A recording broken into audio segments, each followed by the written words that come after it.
আসসালামু আলাইকুম। আমি ডাক্তার মঞ্জুর মোর্শেদ।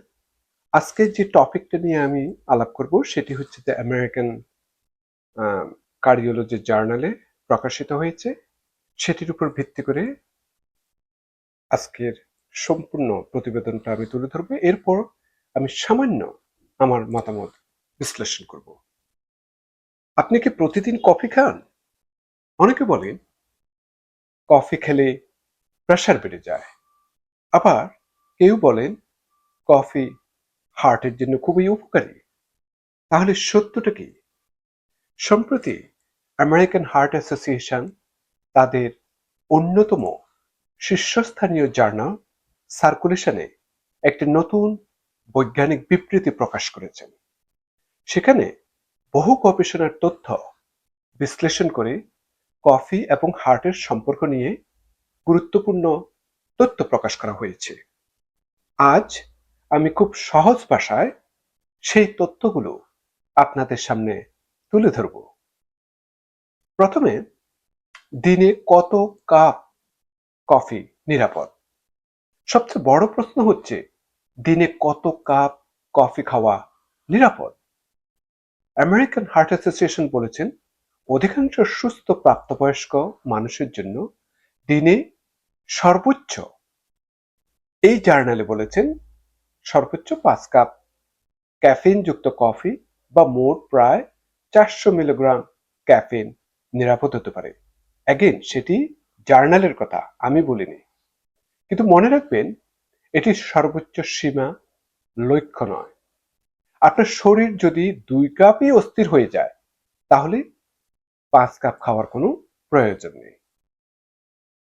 কফি কি রক্তচাপ বাড়ায়? আমরা অনেকেই ভাবি কফি মানেই প্রেশার বেড়ে যায়, কিন্তু গবেষণার ফল একটু ভিন্ন। যারা নিয়মিত কফি পান করেন তাদের শরীর অনেক সময় ক্যাফিনের সঙ্গে মানিয়ে নেয়।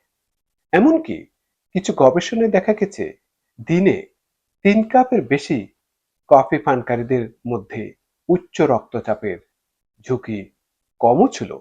তবে যদি আপনার অনিয়ন্ত্রিত উচ্চ রক্তচাপ থাকে তাহলে অবশ্যই চিকিৎসকের পরামর্শ অনুযায়ী কফি গ্রহণ করবেন। এবার আসুন, কফি কি হার্টের ছন্দ নষ্ট করে? অনেক রোগী আমাকে বলেন যে কফি খেলে বুক ধড়ফড় করে।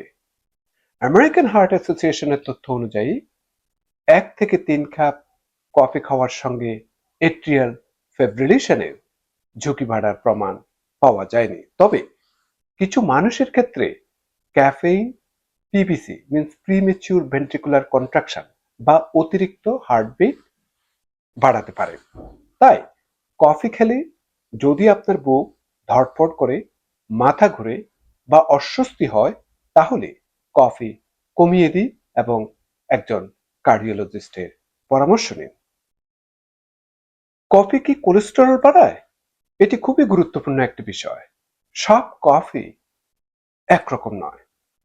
যদি আপনি ফিল্টার্ড কফি পান করেন, যেমন ড্রিপ কফি বা ইনস্ট্যান্ট কফি, তাহলে গবেষণায় দেখা গিয়েছে এগুলি সাধারণত এলডিএল বা খারাপ কোলেস্টেরল বাড়ায় না। কিন্তু ফ্রেঞ্চ প্রেস, টার্কিশ কফি বা অন্যান্য আনফিল্টার্ড কফিতে ক্যাফেস্টল নামে একটি প্রাকৃতিক উপাদান থাকে। এই ক্যাফেস্টল লিভারের এলডিএল পরিষ্কার করার ক্ষমতা কমিয়ে দেয়, ফলে খারাপ কোলেস্টেরল বেড়ে যেতে পারে। যাদের কোলেস্টেরল বেশি, হার্টে ব্লকেজ আছে অথবা স্ট্যাটিন মিন্স কোলেস্টেরলের ওষুধ খাচ্ছেন, তারা সম্ভব হলে ফিল্টার করা কফি বেছে নেওয়াই ভালো। এবার আসুন, কফি এবং ডায়াবেটিসের সাথে কোনো সম্পৃক্ততা আছে কিনা। মজার বিষয় হলো কফি সাময়িকভাবে ইনসুলিনের কার্যকারিতা কিছুটা কমাতে পারে, কিন্তু দীর্ঘমেয়াদী গবেষণায় দেখা গিয়েছে যারা নিয়মিত কফি পান করেন তাদের মধ্যে টাইপ 2 ডায়াবেটিসের ঝুঁকি 20 থেকে 30% পর্যন্ত কম হতে পারে।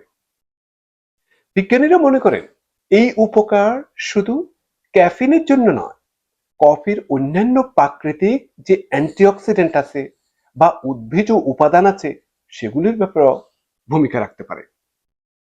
আসুন, কোন কফি সবচেয়ে ভালো? আমার রোগীরা প্রায় জিজ্ঞেস করেন, ডাক্তার সাহেব, তাহলে কোন কফিটা খাবো? হ্যাঁ, উত্তর আমি আগেই বলেছি, ফিল্টার করা ব্ল্যাক কফি। চিনি যত কম ততই ভালো। ফ্লেভার সিরাপ, অতিরিক্ত চিনি, হুইপড ক্রিম এসব কফির সম্ভাব্য উপকারিতা কমিয়ে দেয়। আরো একটু বিষয়, কফি আর এনার্জি ড্রিঙ্ক এক জিনিস নয়। এনার্জি ড্রিঙ্কে অনেক বেশি ক্যাফেইন থাকে, চিনি থাকে বা অন্যান্য স্টিমুলেন্ট বা উত্তেজনক উপাদান থাকতে পারে, যা হৃদযন্ত্রের জন্য ক্ষতিকর হতে পারে। এবার আসুন, আমি কিছু পরামর্শ দিই। একজন কার্ডিওলজিস্ট হিসাবে আমি বলবো, দিনে 2 কাপের বেশি ফিল্টার করা ব্ল্যাক কফি অধিকাংশ সুস্থ মানুষের জন্য গ্রহণযোগ্য হতে পারে। আপনাকে ধূমপান বা ব্যাপিং থেকে দূরে থাকতে হবে, বিভিন্ন রিক্রিয়েশনাল ড্রাগ থেকে দূরে থাকতে হবে, অ্যালকোহল থেকে দূরে থাকতে হবে, পর্যাপ্ত পরিমাণ ঘুমানোর চেষ্টা করবেন, নিয়মিত ব্যায়াম করবেন এবং সুষম খাদ্য গ্রহণ করার চেষ্টা করবেন। আর যদি আপনার বিভিন্ন ধরনের ক্রনিক ডিজিজ থাকে, যেমন উচ্চ রক্তচাপ থাকে, যদি হার্টের অনিয়মিত স্পন্দন থাকে, যেমন ধরুন এট্রিয়াল ফিব্রিলেশন বা অন্য কোনো অ্যারিথমিয়া, সুপ্রাভেন্ট্রিকুলার ট্যাকিকার্ডিয়া, সো, তারপর আপনার উদ্বেগ যদি বেশি থাকে, অনিদ্রা যদি হয়ে থাকে, অথবা কফি খেলেই বুক ধড়ফড় করে, তাহলে কতটুকু কফি আপনার জন্য নিরাপদ সেই বিষয়ে আপনি ভালো বলতে পারবেন এবং প্রয়োজনে আপনার চিকিৎসকের সঙ্গে আলোচনা করুন। মনে রাখতে হবে, কফি নিজের শত্রু নয়। আপনি কি ধরনের কফি পান করছেন, কতটা পান করছেন, আর আপনার শরীর সেটি কিভাবে গ্রহণ করছে সেটি সবচেয়ে গুরুত্বপূর্ণ। আপনার হার্ট ভালো রাখতে শুধু কফি নয়, সুস্থ খাদ্যাভ্যাস, নিয়মিত ব্যায়াম, পর্যাপ্ত ঘুম, ধূমপান থেকে বিরত থাকা এবং নিয়মিত স্বাস্থ্য পরীক্ষা করা সবকিছুই সমান গুরুত্বপূর্ণ। আমি ডাক্তার মঞ্জুর মোর্শেদ। ভিডিওটা ভালো লাগলে লাইক, শেয়ার এবং সাবস্ক্রাইব করতে ভুলবেন না। সুস্থ থাকুন, সচেতন থাকুন। আল্লাহ হাফেজ।